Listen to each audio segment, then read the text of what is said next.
Hello everyone, welcome to my channel.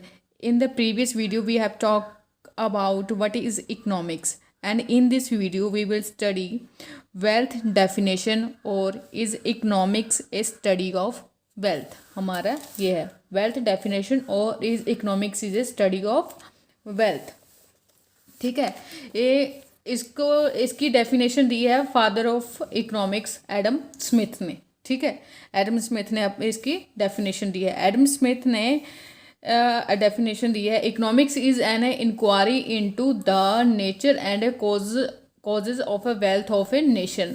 ठीक है, वो उसने वेल्थ पे ही फोकस किया, वेल्थ ऑफ ए नेशन की, एक कंट्री की वेल्थ पे ही उसने मेन फोकस किया हुआ है. उसके अकॉर्डिंग एडम स्मिथ के अकॉर्डिंग इकोनॉमिक्स वेल्थ है. ठीक है, अकॉर्डिंग टू एडम स्मिथ उसने अपनी बुक लिखी थी 1776 में.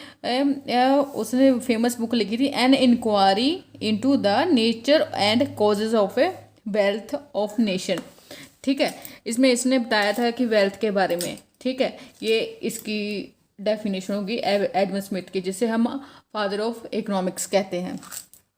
ठीक है, इसके बारे में बात होगी. वो उसका मेन फोकस था कि इकोनॉमिक्स वेल्थ है. ठीक है, किसी भी नेशन की इकोनॉमिक्स वेल्थ है. ठीक है, जेबी से की डेफिनेशन है कि economics is the science which treats of wealth. ठीक है, उसके जेबी से के अकॉर्डिंग इकोनॉमिक्स एक साइंस है जो वेल्थ को ट्रीट करती है. ठीक है, ठीक है. प्रोफेसर वॉलकर के according economics is the body of knowledge which relates to wealth. Professor Walker के according economics is the body of knowledge. ठीक है, इन तीनों की डेफिनेशंस, हमारे पास बहुत सी डेफिनेशंस है, बट मेन डेफिनेशन जो मानी जाती है वेल्थ की, एडम स्मिथ की मानी जाती है कि इकोनॉमिक्स की is an inquiry into the nature and causes of a wealth of a nation. ठीक है, इसके बारे में हमने अभी पढ़ा. अभी इसके बारे में उसने आगे उसके क्या फीचर्स बताए हैं वो देखो. क्या कहता है फीचर्स है. Economics is a study of a wealth only. According to Adam Smith economics is a study of wealth only. उसके अकॉर्डिंग इकोनॉमिक्स सिर्फ और सिर्फ वेल्थ के ही स्टडी है और कुछ नहीं. ठीक है, अकॉर्डिंग ये आपको समझ में आ गया. ठीक है, according to these definitions economics confines itself to the study of wealth. ठीक है, ये बात समझ में आ गई. These definitions give primary places to the study of wealth and secondary to the study of man. ठीक है, according to Adam Smith the purpose of the study of economics is to increase the wealth of nation की wealth को increase करना. According to Adam Smith the purpose of a study का purpose है economics is to increase the wealth of nation. Its study includes the consumption, production, exchange and distribution of wealth. ठीक है, ये बात आपको समझ में आ गई. It studies includes the consumption, production, exchange and distribution of wealth. ये बात समझ में आ गई. उसकी economics is the study of a wealth की डेफिनेशन में ये है कि उसके अकॉर्डिंग पहले तो एडम स्मिथ के अकॉर्डिंग तो पहले स्टडी या इकोनॉमिक्स की इंक्रीज, किसी भी नेशन की, किसी भी कंट्री की वेल्थ को इंक्रीज करना. उसके बाद उसको इसमें ही इंक्लूड है कि उसकी कंजप्शन भी कैसे है, प्रोडक्शन भी कैसे करता है, एक्सचेंज करता है कि अदर कंट्रीज़ के साथ, डिस्ट्रीब्यूशन ऑफ वेल्थ भी कैसे है, वो इसके बारे में. नेक्स्ट है उसका नेचर एंड और meaning of wealth. Nature and meaning of wealth में हम लोग पढ़ेंगे कि the term wealth in this definition is use to signify those material goods which are scarce. ठीक है, which are scarce. Material goods are those goods which can be seen and touched. For example cloth, car, furniture, book, silver etcetera. अब उसके अकॉर्डिंग nature of और meaning of wealth दो तरह की है, मटेरियल एक ही तरह की है, मटेरियल गुड्स। ठीक है, इसको हम अलग सी डेफिनेशन भी दे सकते हैं कि material goods are those goods that can be bought in exchange of money. ये बात आपको समझ में आ गई कि material goods are those goods, material goods are those goods that can be bought in exchange of money. और like money, हम लोग मनी से ही क्लॉथ खरीदते हैं, furniture, books, silver, gold, gold आ गया, कार आ गई एट्सेट्रा। वो बोलते हैं नॉन मटेरियल गुड्स कौन सी है, that can not be bought by money. Non material things कौन सी है, that can not be bought by money. Non material goods are those which can not be seen और टच्ड, मतलब के seen और touched. For example services of engineer, हम लोग चलो ठीक है ब्रिज बनाते हैं, बट हम लोग ब्रिज बनता है उसको यूज़ करते हैं ना बाद में, बट उसकी जो सर्विस है, वो जो काम कर रहा है उसे हम यूज़ नहीं ना कर पा रहे। प्रोफेसर, लॉयर, डॉक्टर, पियोन, हम उनको उनकी सर्विसेज को हम लोग यूज़ नहीं कर पाते हैं, वो उनको हम टच नहीं कर पाते, वो जो सारा दिन काम करते हैं उन्हें हम टच नहीं कर पाते, हम तो उनका रिजल्ट्स देखते हैं ना।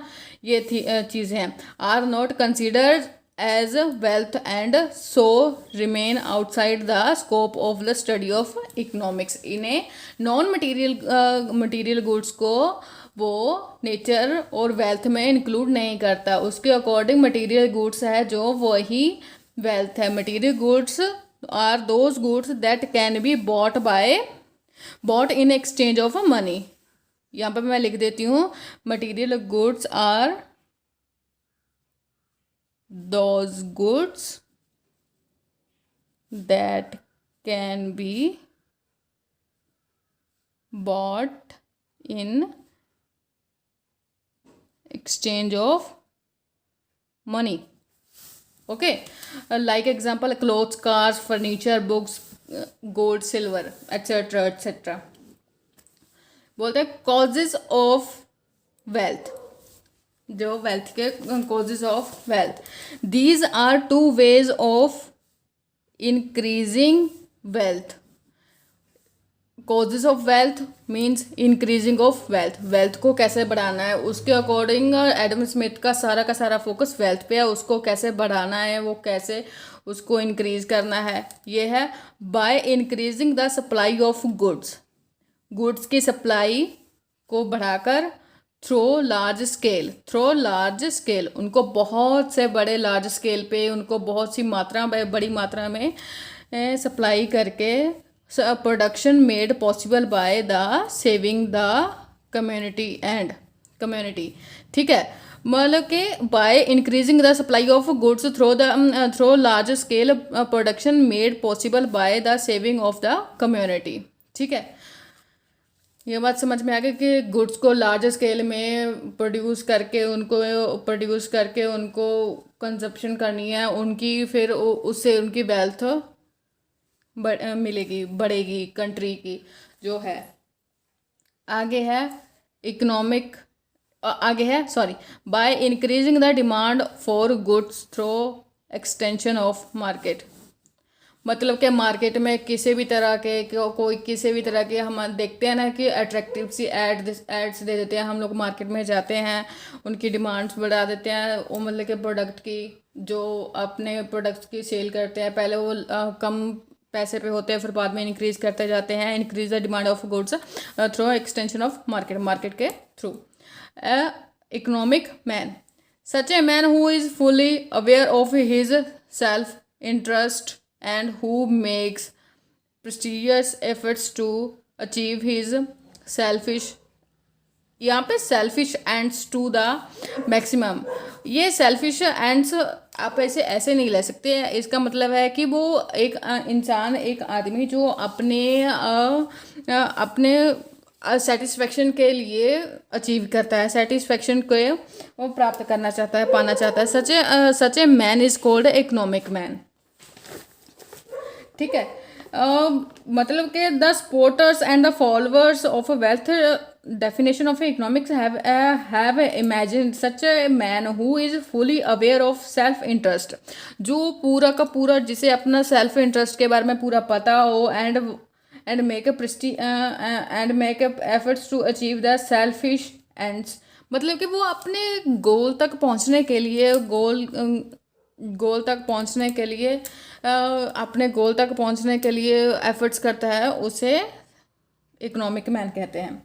और इसका कई तरह क्रिटिसिज्म भी हुआ है, उसके बारे में हम लोग कल पढ़ेंगे। लेकिन आज आपने पढ़ा है कि डेफिनेशन ऑफ वेल्थ है और is economics is study of a wealth. ठीक है, ओके, आई होप आपको ये सब समझ में आ गया होगा। अगर आपको कोई भी क्वारीज है, कोई भी क्वेश्चन है, प्रॉब्लम आ रही है, वो आप मुझे कमेंट सेक्शन में बता सकते हैं। Thank you.